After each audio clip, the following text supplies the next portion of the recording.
کاتتان باش بینەرانی خۆشەویستی تلویزیۆنی کۆمەڵە زۆر خۆشحاڵم بۆ ئەوەی جارێکی ترام لە خزمەتتانە بۆ پێشکەشکردنی بەرنامەیەکی تری دیالۆگ. ئازیزان، ماوەی 7 مانگ بەسەر شۆڕشی ژینادا تێپەڕ ئەبێت. هێز و لایەنی جۆرەوازۆر لە ماوەیەدا لە هەوڵێوەدا بوون کە منشور و بنەما داخوازیەکانی خۆیان یا بەنەوەیەک بڵێن وەکو بەرنامەکانی خۆیان بۆ داهاتووی کۆماری ڕوخانی کۆماری ئیسلامی پێشکەش بکەن. هەر بۆ بوونەوە زۆرجار کۆبوونەوەی ئەملاولایش پێکهاتووە، لە چەند شوێن کۆبوونەوە پێکهاتووە. ئەو هێزانە هەوڵیان داوە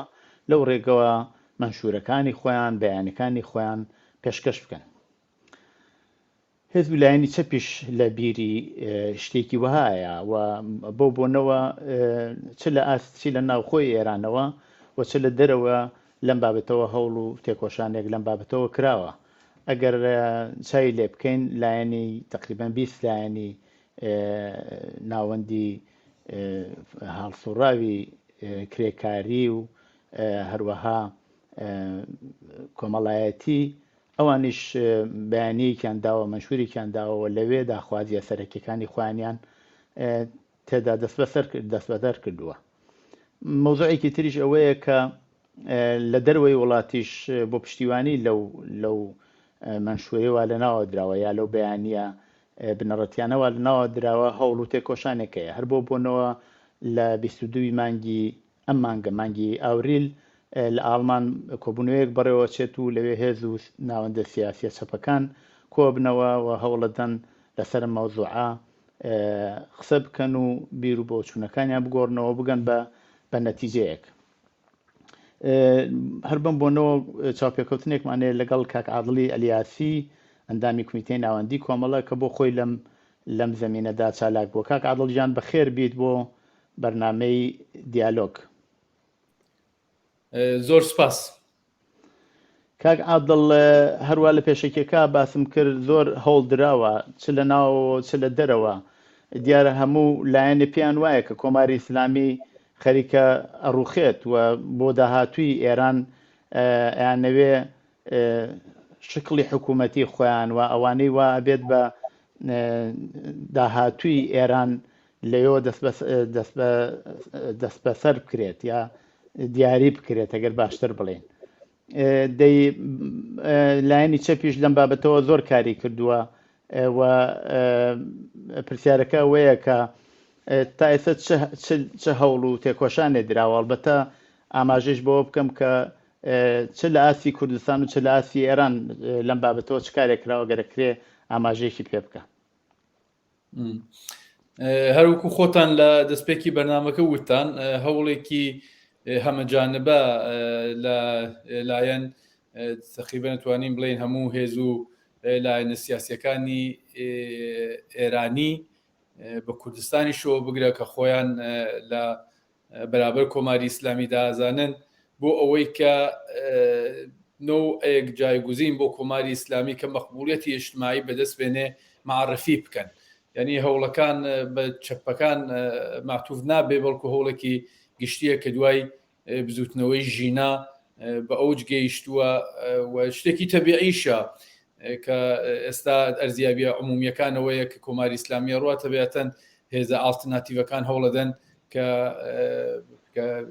ڕێگە حەلێک بۆ ساختاری دوای کۆماری ئیسلامی بدۆزنەوە کە لێستاوە معرفی بکەن و کۆمەڵانی خەڵک بتوانن پەسەندی بکەن. هێزی چەپ و سۆسیالیستەکانیش تەبیعەتەن استثنا لەم قاعدە نین، ئەوانیش هەوڵیان داوە تاو شوێنەی بە هێز و چەپەکانی ئاستی ئێران نەگەڕێتەوە هەوڵەکانەوە بووە کە شوێن شتێکی مشتەرەک بدۆزرێتەوە وەکو دەستپێکێک بۆ نەوەیەک شکڵدان بە ئالتەرناتیڤی چەپ لەوێ بۆ نەتیجە گەیشتینە و هێز و لایەن و کەسایەتیانەی کە گفتوگۆمان بەیەکەوە کرد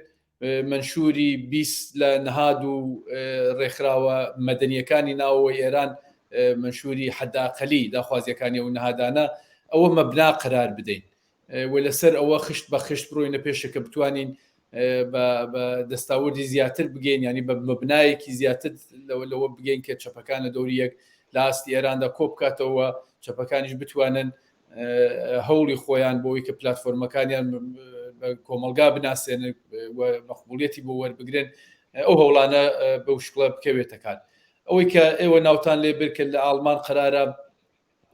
هەمایشێ بەرگوزابە کۆبوونەوەی کۆڕ و کۆمەڵی ساز بێ لەلایەن هێز و لایەنە چەپ و سۆسیالیستەکانەوە مەبناکەی هەر لایەنگری لەو منشوری حەداقەلیەیەکە ئەو بیزنەهادە معرەفیان کردووە. دیارە وەختی ئەڵێم لایەنگری یا پشتیوانی لەو منشوری بیستنەهاد و ڕێکخراو مەدەنیەکان بۆ معنانیە کە هەموو ئەو لایەنانە دەق و منشورەیان قبوڵە یان لە هەموو بەندەکانی ڕازین، بەڵکو وتمان لە کولیاتی خۆیان ئەو منشورە ئەتوانێت مەبنایەکی باش بێ بۆ ئەوەی کە نەوەیەک هەنگاو هەڵبگرین کە چەپ لە ئاستی ئێراندا بتوانێت نەوەی وەحدەت بەدەست بێنێ. ئەوە لەو ئاستەدا بزانین لە ئاستی کوردستانیشە ماوەیەکی زۆرە چەندین مانگە ئەتوانم بڵێم هەوڵ ئەوەیە کە چەپی کوردستانیژنەوەی وەحدەت هاودەنگی هاو ئاهەنگی تیا بە وجود بێ کە بتوانین پێگەی کۆمەڵایەتی چەپکە ئێستا بەهێزە بەڕاستی بەڵام بە شێوەیەکی ڕێکخراوتر و سازمان دراوتر بەهێزی بکەین. باش جیاوازیەکان لە چیایە؟ ئەوە منشور و داخوازیهای جۆر دێتە دەرەوە، جیاوازیەکان لە چیایە؟ بۆ مەسەلەن دیارە تەبعەن زۆر لە حازەوە ئەتوانین بڵێن لەباری بیرروبۆچوونەوە تەئسیری داناوە سەر و منشورانە، بەڵام پێم خۆشە ئاماژە بەو جیاوازیانە بکەیت کە لەم بەیانیانەوە هاتۆتە دەرەوە یا لەم منشورانە یا لەم داخوازیانەوە هاتەتە دەرەوە بکرێت. ئەکرێت سێ شتی ئەساسی بەڕاستی ناو لێ ببین. یەکەمیان شێوەی ڕووخانی کۆماری ئیسلامیە، یعنی هەموو هێزی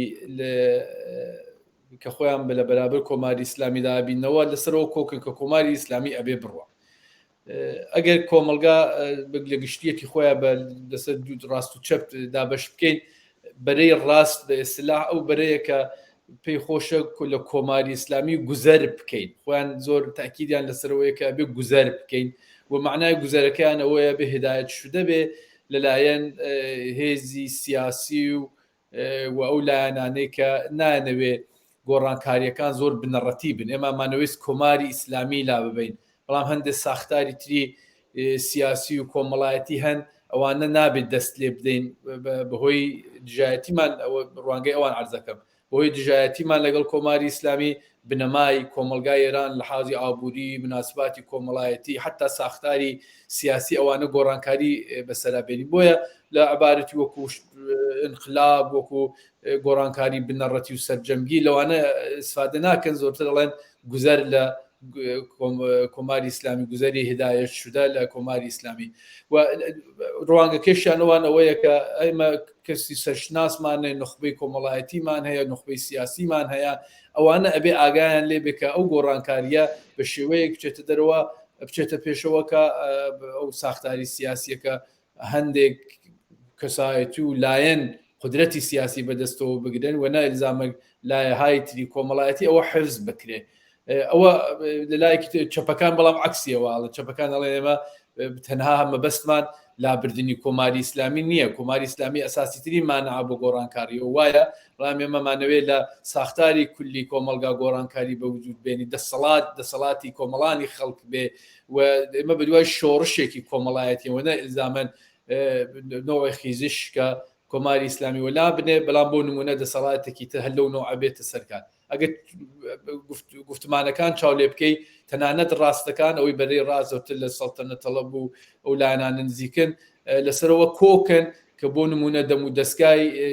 ئینتیزامی و نظامی کۆماری ئیسلامی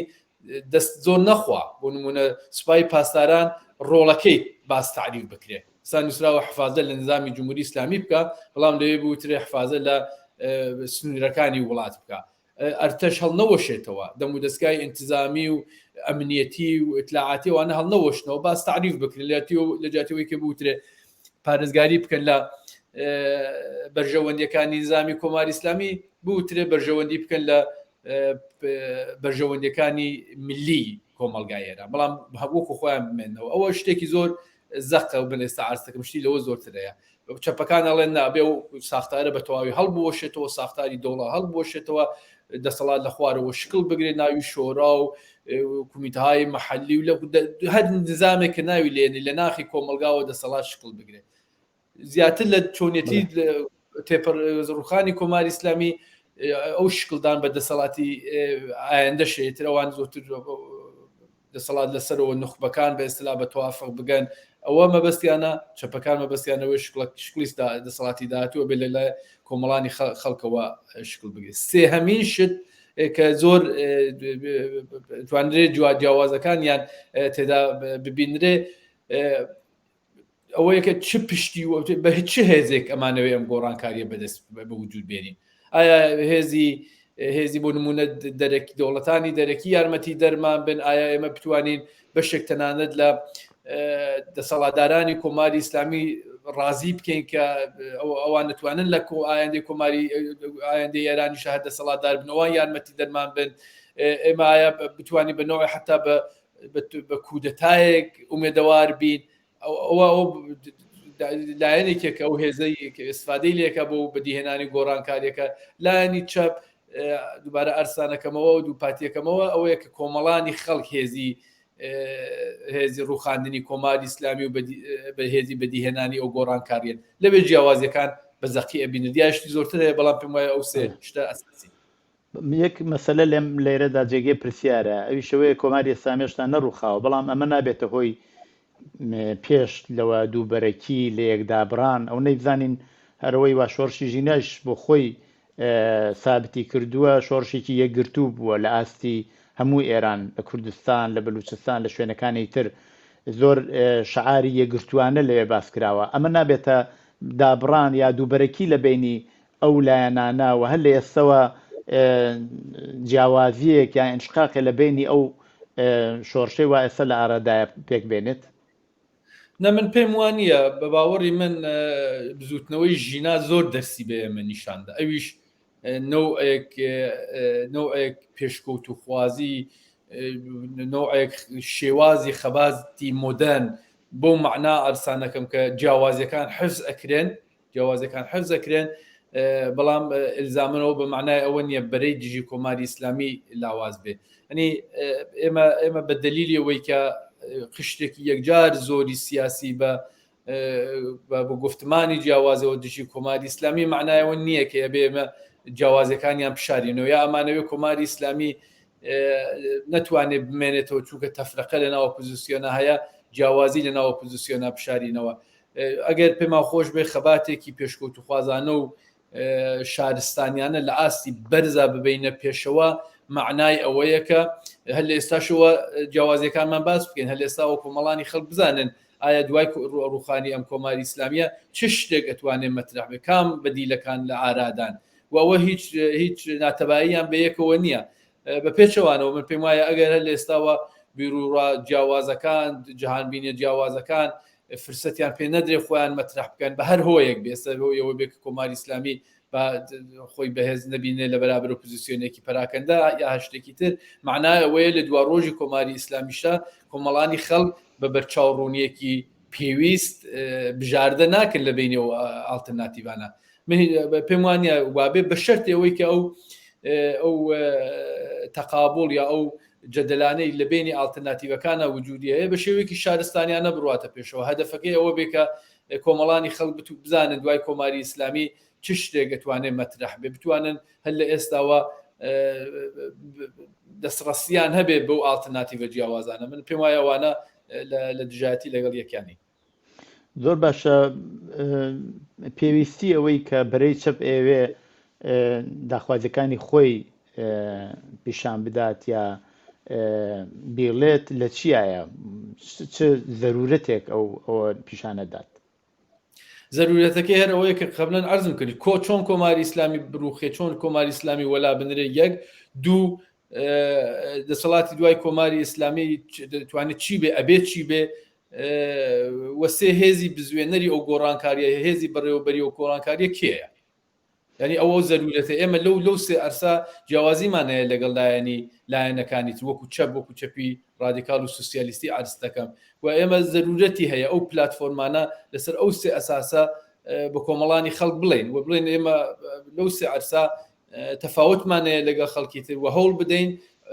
پلاتفۆرمەکانی خۆمان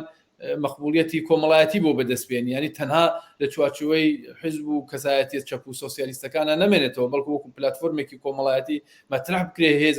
بزوتنەوە کۆمەڵایەتیەکان لە دەوروبەری جەم ببنەوە، ئەوانە بکەن بە پەرچەمی خۆیان و ئەوە ضرورەتێکە دەنا ئەوە نەکری هەر لە ئێستاوە ریسکێکە هەیە ئەوەیە کە دوای ڕوخانی کۆماری ئیسلامیە لە جەریانی ڕوخانی کۆماری ئیسلامیەتە درەنگ بێ لەو شلۆقیە کە معمولەن بەدیدێت کە شۆڕش ئەو جەگرێ کە خەڵ بتوانن بە ئاسوودەی و لە ئارامشە بەدیلەکان هەڵبژێن. زۆر جار باسی وا کرێت کە ئەڵێن شۆڕشی ژینە داخوازیەکانی دروشمەکانی چەپە بەشێکی زۆر لەو هێزانەوە هاتوونەتە سەرشەقام و ئەوانە داخوازی های چەپیان هەیە. زۆر جاریش کاتیش باسی وا کرێت کە ئەو خەباتە ڕێبەری خۆی نییە. ئایا ئەمە ئەبێ بەوەی کە ئەمە جێگرێکە لێسەوە یا ڕێبەریەک دیاری بکات؟ ئەتوانێ وابێت، ئەتوانێت مەسلەی ڕاهبەریش بەراورد بکە، یان ئەو نیازە بەراورد بکە، بەڵام بۆەوەی وەکو ڕاهبەر بەسلا قبول بکرێت لایەن بزوتنەوەی کۆمەڵایەتیەوە یا خەڵکی ڕاپەڕیەوە ئەبێت لە پێشە پلاتفۆرمەکەت وەربگیرە، ینی مەقبولیەت وەربگرەوەی کە ناو مەقبولیەتی کۆمەڵایەتی وەربگیرە. دێ بۆ ئەوەش پێویستە معرفی بکرێت، ئەبێ بە زمانێکی گویا شەفاف معرفی بکرێ ئەو سێ عەرسە کە ناوم لێ بردنەوانە بخێتە بەدەستی کۆمەڵانی خەڵک و خەڵک بڵێ من ئەوە لەگەڵ ئارزوەکانی من لەگەڵ ئەهدافی من نزیکترە بۆیە بڵێ ئەوە هەڵەبژێرم. کە ئەوەیشی هەڵبژار معنایەوەیە کە معرفی کنندگانی ئەو پلاتفۆرمە کە چەپ و سۆسیالیستەکان بن ئەتوانن ئەویش موقعیەتی ڕەهبەری پەیدا بکەن. بەڵام بۆشمان لەبیر نەچێ هێزی چەپ و سۆسیالیستی کە ئێستا لە ئۆپۆزیسیۆنی کۆماری ئیسلامیایە ئەوانە بۆ خۆیان ئەگەر بیانەوێ بەڕاستی نوعی نۆگەرایی بە وجود بێنێ نابێ خۆیان بۆ ڕەهبەر دابنێن. ئەوەی شتێکی لە جیاوازیەکانی ئەبێ ئێمە بێ لەگەڵ هێزی بەرابەرێتر. ئێمە پێما قۆسەن حزبی ئێمە نابێ دەخۆیدا نابێ ڕەهبەری بکات هەموو ئەو بزوتنەوەیە، ئەبێ یارمەتی دەربێ بۆی کە ڕەهبەری شایستەی ئەو بزوتنەوانە شکل بگرێ بۆ خۆی توانێت بەشێک بێ. بەڵام ئێمە خۆ پێما خۆش نییە حزبەکەمان ببێ بە ساحەبی هەموو کۆمەڵگە، پێما خۆش نییە لە ڕەئسا قرار بگەین. وتمان دەسەڵاتی کۆمەڵانی خەڵکە. ئەمری حزب ئەوەیە کە زەرفیەتەکانی کۆمەلگا بە وجود بێنێ بۆی کە خەڵک بەدەسەڵات بگا. حزب ئەتوانێت لە ڕێگەی لایەنگرانیەوە تەأسیری لەسەر دەسەڵاتە بێ، بەڵام دەسەڵاتی حزب نییە، دەسەڵاتی کۆمەڵانی خەڵکە کە دیارە حزب و کەسایەتیەکانی ئەم حزب و ئەو حزب ڕەهبەرانی ئەم حزب و حزب یا پلاتفۆرمە سیاسیەکانی ئەم حزب و ئەو حزب ئەگەر مەقبولیەتی کۆمەڵایەتیان وەرگە لەلایەن خەڵکەوە ئەتوانێت تەأسیریان نەبێت لەسەر ساختاری سیاسی، بەرنامەی ئابووری، بەرنامەی کۆمەڵایەتی، هەموو ئەو شتانەی کە بەژیانی ڕۆژمەڕەی کۆمەڵانی خەڵکەوە ڕەبتی هەیە. ڕەهبەری ئەتوانێت تەرکیبێ بێ ئەگەر زۆر خلاصەی کە مۆ لە گشتێتی خۆیان لەو هەوڵانەی کە ئەحزابی سیاسی چەپ و سۆسیالیستی ئێدەن و ئەو بزوتنەوە کۆمەڵایەتیانە کە ئێستا لەناو کۆمەلگادا هەیە. ئەگەناگە چاوی لێ بکەی ئەحزابی سۆسیالیستی بڵێنەوە ئێمە ئەبیانەوێ دەسەڵات بەدەستەوە بگرین، پێم وایە ماهیەتن وەختە جیاوازیەکمان لەگەڵ بەرەی مەقابڵ نییە کە ئەویش پێخۆشە کەسایەتەکەی خۆی، شخصیەتەکەی خۆی، حزبەکەی خۆی بەیانی ببێتە سەڵاتدار لە کۆمەلگا. هەروەک لە پێشێکەکە ئاماژەمان پێکرد و بەشێکش لە قسەکانیەوەشا بوو، کوردستان بە شێوەیەک جیا کراوەتەوە. چەپی کوردستان ئاماژەیەکی تایبەتی ئەکرێ بە مەسەلەی کوردستان. بۆچی؟ گومان لەوان نییە کە کوردستان لە ماوەی حیاتی کۆماری ئیسلامیە پێگەیەکی تایبەتی هەبووە بە چەند دلیل. یەکێکی شێوەی خەباتی بۆ کە کۆمەڵانی خەڵک لەوێ بردوێتە پێشەوە، ینی خەباتێکی جەماوەری لە ماوەی ئەم 40 چەند ساڵە بەردەوام چۆتە پێشەوە، لە مانگرتنی عمومیەوە بگرە، لە خەباتی سەر شەقامەوە بگرە، لە دروستکردنی ڕێکخرا و نەهادی جیاوازی کۆمەڵایەتیەوە بگرێکە بە شێوەی زۆر خۆجۆش شکلی گرتووە لە ناو کۆمەلگا و هەمیشە کوردستان بە نەوعێک بەسیجی تودەئیەوە ناسراوە، زۆر بەڕاحەت نە، بەڵام لە ئاستێکی بەرسرا لانیکەم هەموو ئەگەر ئەکرێ ئەو بەشی ئاخری قسەکانت دووپات کەرەوە و ئەبزانم کێشەیەکی پسڕاتوە زێ دەنگەکەتان نەگەیش ئەکرێت جملەی ئەخیرە تکرار بکەیتەوە. عرضەکەمەوە بوو جیاوازیەکانی لە چەند عرسا هەیە کوردستان یەکی بەوەی کە بتوانرێ بەسیجێکی تودەی بەسیجێکی لە ئاستی جەماوەریە بۆ خواستەکان بدرێ شار و ئیدارات و مەدارس و هەمووانە چنە پشت ئەو خواستانی کە کۆمەڵانی خەڵکەیەتی لەسەر مەسئلەی ملیە لەسەر مەسئلەی ئابووریە لەسەر مەسئلەی ژنان و ژینگە پارێزی و لایەنگری لە مافی منداڵانە لەسەر هەر شتێکەیە بزوتنەوەیەکی کۆمەڵایەتی گشتگیر بەسیج ئەبێ بۆ خواستانەوە لە ئاستی ئێرانە تا ئێستا نەماندیوە ینی دوای پێش لە بزوتنەوەی ژینە بەڕاستیەوە لە ئاستی ئێرانە نابینرەبوون نمونە یەک شار یەکسەر تەحتیل بێ یا چەندین شار یەکسەر تەحتیل بێ بە مەدارس و بە ئێدارات و بە کارگا و کارخانە و هەموو شوێنەوە تایبەتمەندیەکی کوردستانە لایەکی تریشەوە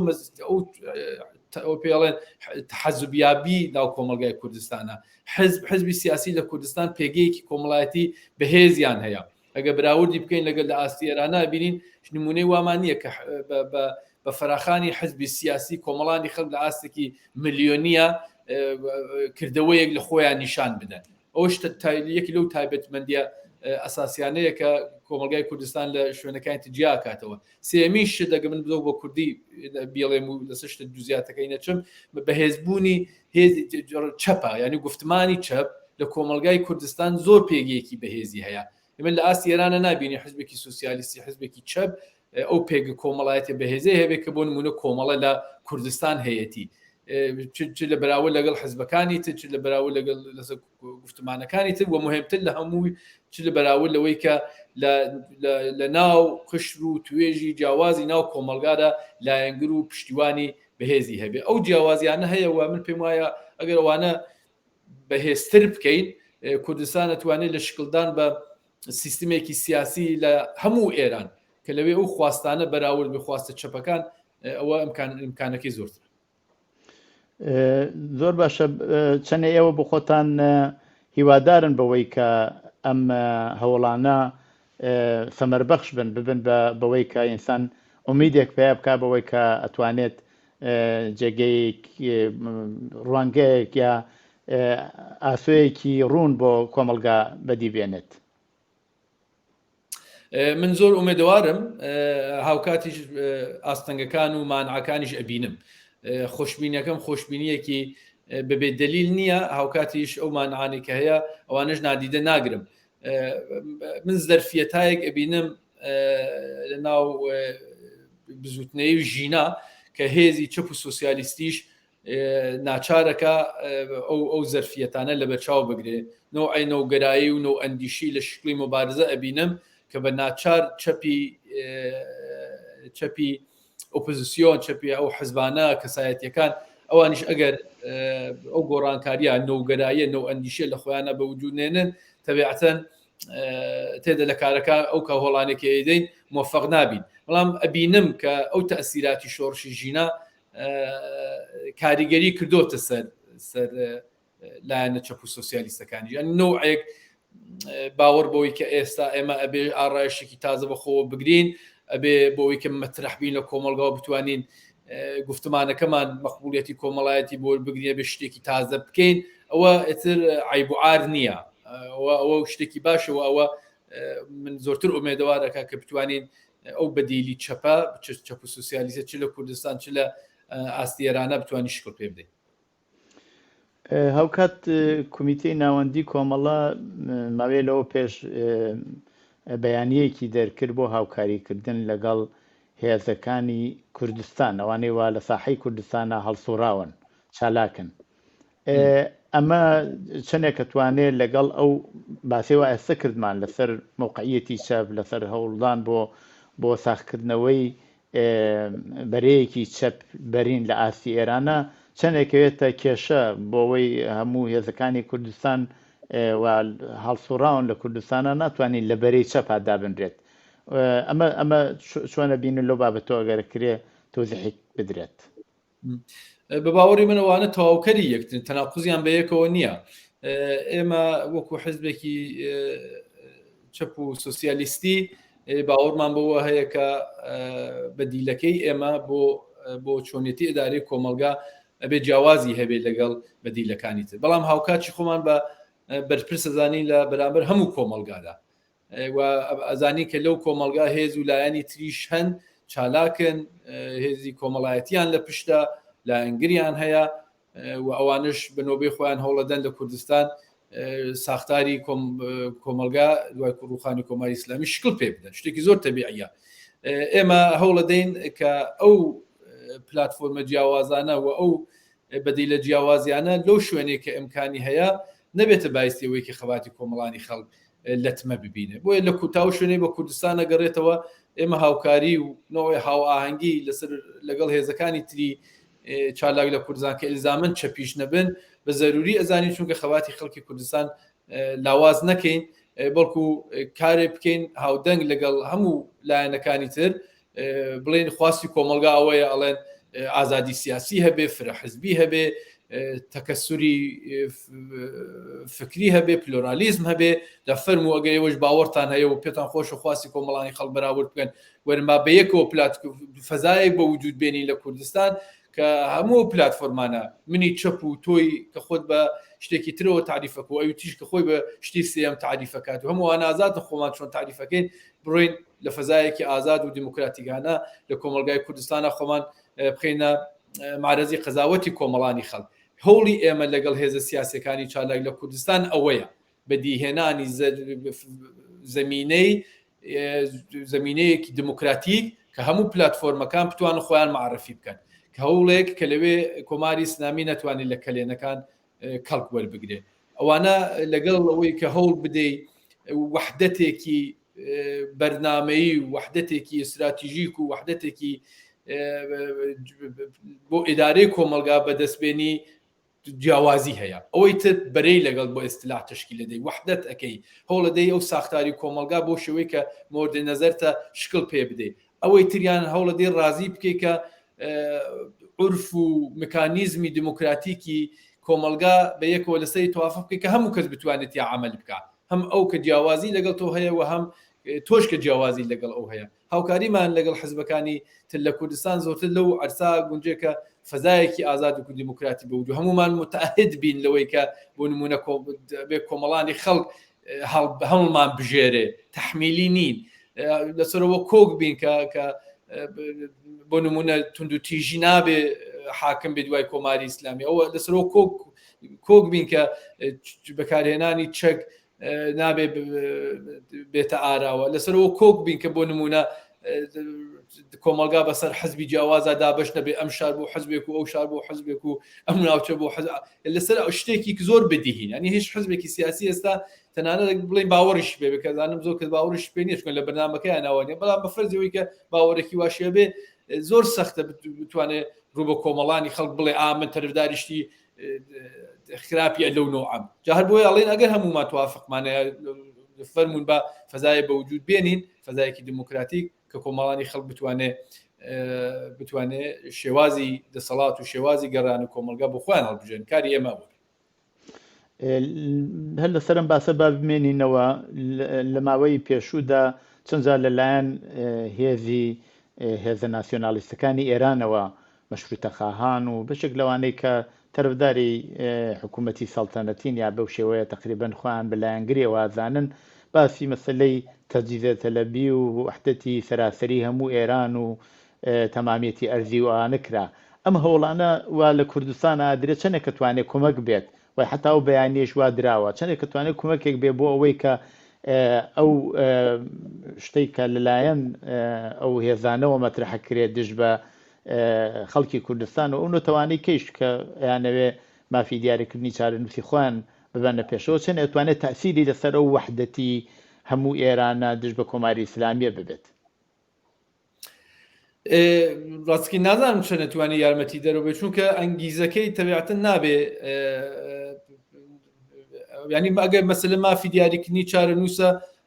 معناکەی بەخۆیەوەیەتی نابێ مەشروطی بکەیت ینی مافی دیاریکردنی چارەنووس ینی کۆمەڵانی خەڵک کە لەسەر ئەساسی ناسنامەی نەتەوەی یان لە ژێرستەمان ئەوان بتوانن چارەنووسی خۆیان دیاری بکەن ئەو چارەنووسە ئەتوانێت مانەوە بێت لە چوارچوەیە و جۆغرافیا سیاسی کە هەیە یا توانێت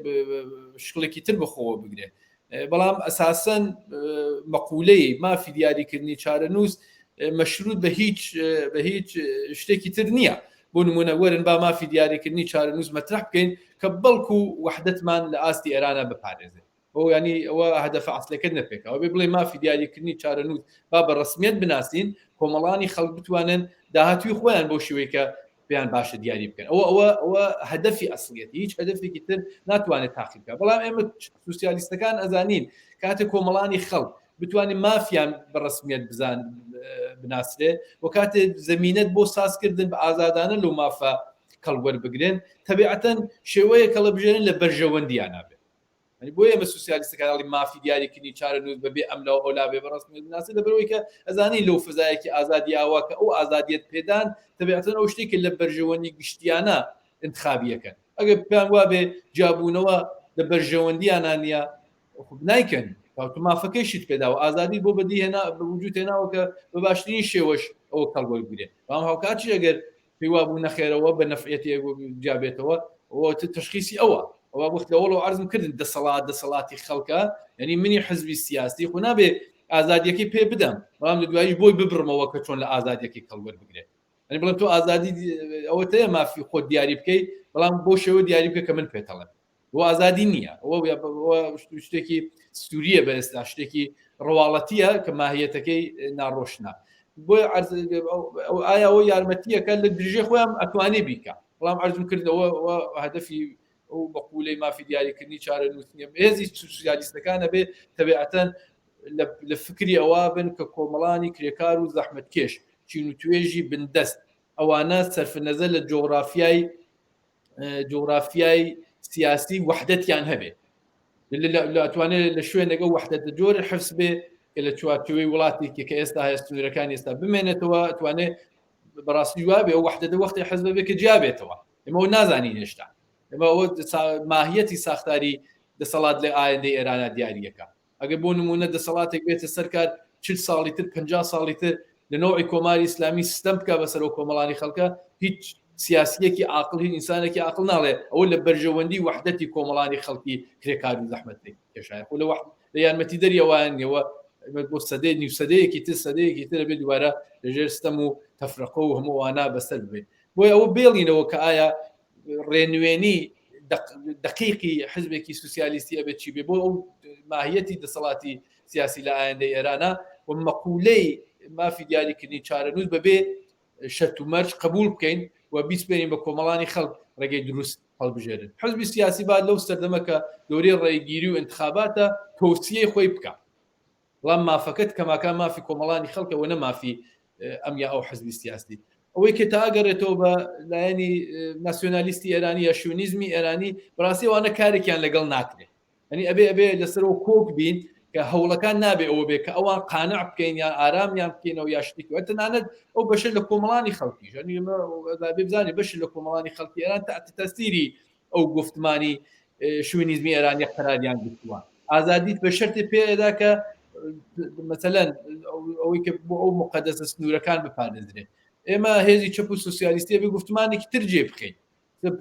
بڵێن لە بەرابەر هێزی سیاسی ناسیۆنالیستی ئێرانە یا بەشێک لە کۆمەلگای ئێرانیش تەنانەت کە باوەڕی بۆ بێ بڵێن ئەو مافی ئێمەیە لەسەر ئەو مافر مامەڵەتان لەگەڵ ناکە ئەو مافی ئێمەیە و لەسەرەوە وەکو خەڵکی کوردستان ئاسانەکەم لە هیچ نوعە بدەوبستانێک لەسەر ماف ناکەین ئێمە لەسەر ساختە لەسەر پێکاتن لەسەر چۆنیەتی ئێدارە بەڵێ لەسەر هەموو بەلەسەر بەڵام بۆ نمونە تو ناتوانانی لەگەڵ کەسێک واردی ئەوە بی کە ئایا حەقی نەفەسکێشانم هەیە یانە واردی مامەڵە بی بدەوبستان بی و مافێکی زۆر تەبیعیە بێ هەبێت لە باوەڕی من مافی دیاریکردنی چارەنووسی لەو حەدایە بۆ مامەڵەکردن و گفتوگۆکردن و بەکارهێنانی لە مناسباتی دیپلۆماتیکان نییە حەقێکەوە ببیخێتەوە بۆ لەسەر مەسائلی تر واردی گفتوگۆبی لەسەر هەر هێزێکی تر کەتوانێ دانی بەرابەری تۆ بێت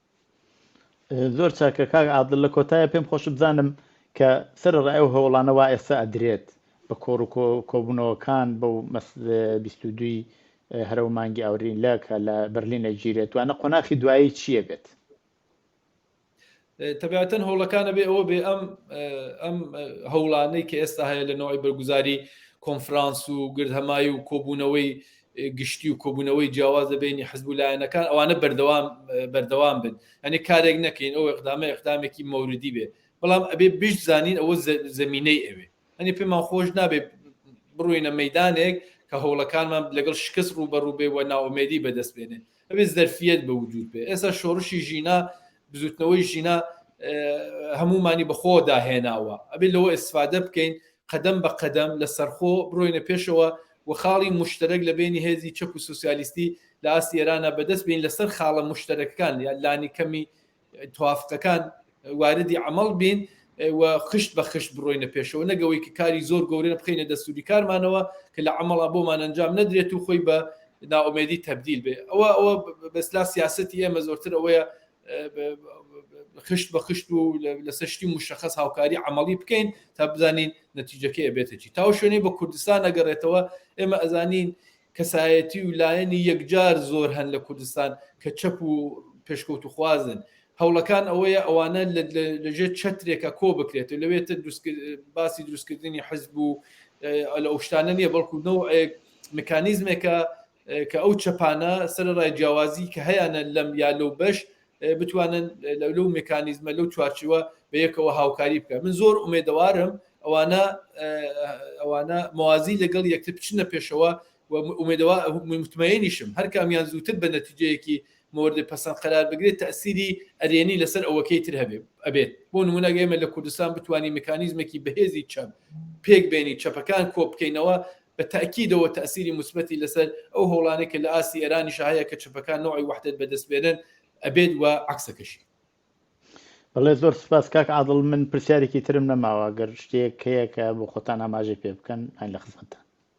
نەخێر زۆر سپاس بۆیەوە دەی زۆر سپاس بۆ بەشداریتان لەو بەرنامەدا کاک عادڵی ئەلیاسی ئەندامی کومیتەی ناوەندی کۆمەڵە بینەرانی خۆشەویست بۆ جۆرە هاتینە کۆتایی بەرنامەی ئەمجارەی دیالۆگ هەتا دیالۆگێکی تر ڕۆژ و شەوێکی خۆشتان بۆ باوەتە خوازم